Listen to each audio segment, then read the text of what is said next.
So today we're going to be taking a look at the Teenage Mutant Ninja Turtles The Last Ronin Karai action figure from NECA. Now, if you have been a fan of the channel, or if you've been keeping up with some of the videos, especially the Last Ronin videos, you will know that this is probably my most disliked figure of the line. I really love all of the figures, but this one is just so frustrating. Now, of course, I don't want to be negative the entire video because I still do love this line, and this figure isn't terrible, but I will still be letting you know my thoughts, especially since I've had this figure for a little while now. So let's get right into it. So right on front, you get the classic Last Ronin line box, which is with the flap, the red moon, the white lettering, Ben Bishop's signature, and Karai down below. Of course, right here, you have a nice artwork piece of Karai herself. On the left, you do get some nice artwork of the mural that does connect to the larger mural if you have some of the other boxes in the line. I do believe the two figures that connect to this box is Master Splinter as well as the Sinjabot. So if you have those two, you can connect them, make a bigger art piece. Right on the back, you can see we get some nice promotional images showcasing Raphael, of course. If you know the scene, you know. If you know, you know. But then right down here, you have a quick little bio and an artwork piece of The Last Ronin. On this side, we have The Last Ronin, Karai, and number 7 in the line. And on the top, The Last Ronin with some warnings. And of course, on the bottom, you have everybody that worked on this figure as well as your barcode right here. So let's go ahead and let's not waste any time. Let's open up this figure and take a look at what she looks like.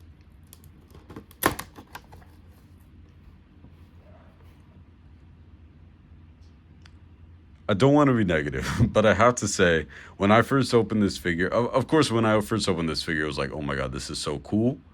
But this is an underwhelming box compared to some of the other figures.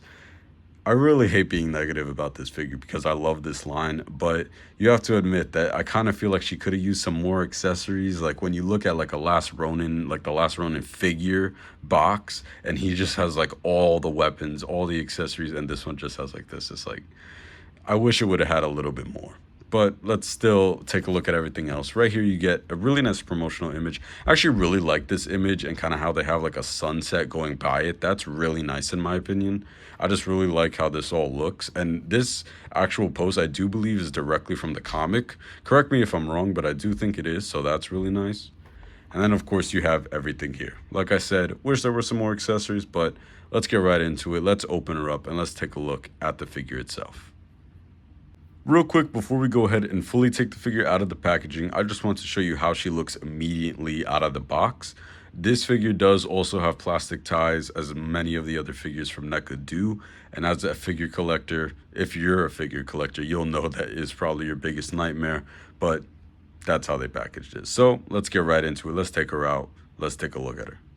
Okay, so here's the figure right out of the packaging, and of course, I have to say that the figure actually doesn't look that bad, even though I give this figure so much hate. I never hated the design. Like, from the comic, I actually really did like the design for Karai. Of course, yeah, the figure and the character does look like Elektra from Marvel, but I never minded that. I thought it was a cool Karai design, and especially for Shredder's daughter being a part of the Foot Clan, I didn't hate the design. I thought it made sense. It looked cool. But the figure itself, it just, everything else is kind of where it falls short. But the design itself, I will say, looks great. Accessories looks great, and paint looks great, as it always does on a NECA figure. So let's go ahead and get into the accessories first. First, we'll go ahead and take a look at this head sculpt, which, like I said, is really nicely detailed.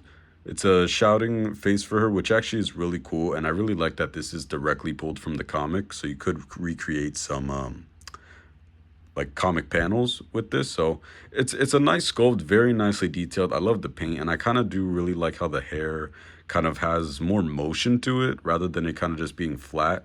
So I do like that. It does look really nice. In addition to that, of course, you do get some hands. You get two fully fisted hands, fully closed fist hands. Go ahead, do some punches or some fist bumps, whatever you want to do. But those look really nice, very nicely detailed. Of course, we also get some open fist hands or open grasp hands, so these can be used to hold any of her accessories or any other accessories that you might have. Again, very nicely painted, very nicely detailed. And the final hand is actually a kunai hand, or not kunai, push dagger. I don't know. Whatever this thing is. Somebody has to let me know in the comments what this thing is, because I don't know what type of weapon it is. But whatever this is for this hand. So one thing real quick that I want to mention is that this hand actually broke as soon as I took it out of the packaging when I got this figure, because this peg in here actually snapped. Like the actual round part that is able to move. I know this is kind of hard to see, but this whole piece is split in half in there. And I just kind of was able to put it back. I did not glue it, I did not fix it. But, oh wait, maybe I could show you a little bit. Oh, I don't want to break it. All right, well, I don't want to break it, but this peg is completely broken in here and it completely snapped. So I never used this hand, and that's one of the first quality control issues I have with this figure, is because these joints are so small, they feel so kind of like squishy, I guess you could say. And so, they're not the best quality. I'll get more onto that in a little bit, but that's just a FYI. Be careful when you're taking that out of the packaging. But this is actually really nice. This accessory, which is the holster for the sword itself, it does go on her well. And so far, I haven't had any issues of this piece ripping off. I have seen some people having that issue, but for me, no problem at all. Goes on, goes off really easily. Next, of course, we do have this blade, which is again another amazing accessory. This figure definitely has some pretty good accessories other than the hands, of course. This sword is just really nicely detailed. I love the grip, as well as this little tassel on the end here. I do wish maybe they could have made this like an actual like physical fabric, maybe, so it could actually like move if you had it like this, because that kind of looks awkward. But still, really nice blade. And as I just showed you, this is the push dagger kunai. I don't know what this is, but we get this as well. So really nice accessories. I definitely love the weapons. The head sculpt is really nice. The hands, quality control issues.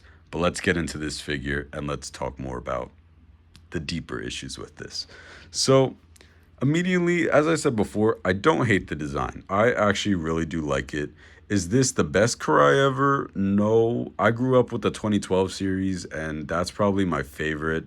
And an easy runner-up would definitely be 2003's Karai. I really like the design for that one, especially kind of how 2003's Karai design definitely takes more after like the Shredder. Like she looks a lot more like a kind of Shredder Foot Clan. You know what I'm trying to say. It definitely, that design looked better, and this one is just, I mean, it's Electra, but I don't hate the design. Could have been better, but still great design. But let's get more onto the articulation, which is where this figure falls short. So the head, of course, cannot look up too far. And I don't blame that on the figure or NECA, because they had to sculpt the hair somehow. So she can't look up at all, but she can look down a pretty decent amount. Also, the hair is decently gummy plastic, so you can move it. So don't worry too much about snapping it, but you still do want to be careful. And of course, the scarf right here is slightly movable. And if you want to take off the head and take this off, you can. Me personally, I think it looks worse like that, but you can do that if you want. Now at the elbow, oh my God, I can't speak today. But at the elbow, it can go up about that much, or the shoulder. At the shoulder, it can go up about that much. At the bicep, you do get a swivel right there. And we come into our first issue right here, which is with the arm. The arm is extremely loose, as you could see, and I'm scared to kind of move it because I feel like it's just going to snap off. You can kind of see right there. You do get some really nice movement with this double jointed elbow, but it is just extremely loose, which is very annoying when you're trying to pose the figure around. The hand movement is actually really good though. It's like, it's not too stiff, not too flimsy. So it could go that much out, that much in, and of course twist. This figure also does suffer from the paint chip issue that some of the other figures do. So the paint will chip by pulling it out. So gonna want to be careful with that. And of course, same thing on the other side. You get the bicep swivel. You do get the double hinged elbows right there. And this is Still loose, a little less loose, but it is still loose. And of course, the hands go in, out, and all around. Now, the second issue with this figure is going to be any rotation in the middle. I really thought that this figure would have like some really good articulation because I mean, looking at the Sinjabot figure, as well as just how kind of thinner this figure is, you would think they could fit a lot more movement into it. And I don't know why they couldn't. Like, if you look at a Marvel Legends or a Black Series figure from Hasbro, they have so much more movement in the actual, like, lower stomach, but this one doesn't. It can only move at the at the chest, like that. You get no waist swivel at all, and it cannot bend at all. So that's a really big issue for me. You cannot pose this figure at all with that. And it's like all she could do is just a standing pose. So that's a big problem for me. But, you know, that's how they made it. But the leg can go up about that much. The actual joint here isn't actually that bad at all. It is very stiff, so but it is still good. It holds up and it can kick that far. Same with this leg, can kick about that far. But we run into our third issue in where this piece actually here, the whole shin, is very, very loose, like even worse than these elbows, to where when I pose it, this just keeps bending and bending and bending like that. And it got to the point where it could just move. And then it's like, if you just stand her like this, you can kind of see how the shin is completely messed up. So that is a really big issue that is really annoying. The left one doesn't have too much of an issue with that, but it is there. And, you know, it's just like, you know, you pay $35, you want a really cool figure. But you do get some nice movement there in the knee. And then, of course, the ankles go down that much, up that much, and they can rock as well. So the articulation just really isn't good. And I keep saying I hate being negative, but I really can't stop being negative for this figure. The only good thing I can say is the actual paint applications and the design. I think they are great. Of course, completely taking aside how she looks like Elektra, that is just what the comic chose to go with. So for a figure replicating that look, the design is perfect. But other than that, it's like even some of the proportions are actually off from the comic, and just the quality control on this figure is not good at all. So it's really, it's, you know, it's disappointing for these figures, for such a solid line with each figure getting better and better. I really wish this could have been better, especially for such a cool character. But let's get into some comparisons, and then we'll jump to my final thoughts. Okay, so here she is with the Last Ronin Raphael, the Jack Specific Sonic the Hedgehog, the Star Wars The Black Series Stormtrooper, and the Last Ronin Battle Damaged Ronin. Of course, she does fit in very well with the Last Ronin design, and she even fits in, of course, with other lines. As I always say with these figures, the detail from NECA is absolutely amazing, to where you can match them in any sort of display, whether that be a comic line or a more realistic line. So, of course, she really does fit in well with other lines, and for her being one of the only human characters in this line, she fits perfectly. But I have to say that the just posing her like this, you could see I had to use this stand. If you want to know what stand it is just NECA's stands that I got on Amazon. But I had to use a stand to even stand her up. And I understand some figures you just have to do that, but I really wish that the joints just would have been stronger for her. It's just such a difficulty to just pose her into a cool pose. But I still think that overall, for looks and design and where you want to put her in your display, she will fit. So that is good. So let's get on to my final thoughts, and I'll let you know whether or not I think you should buy this figure or not.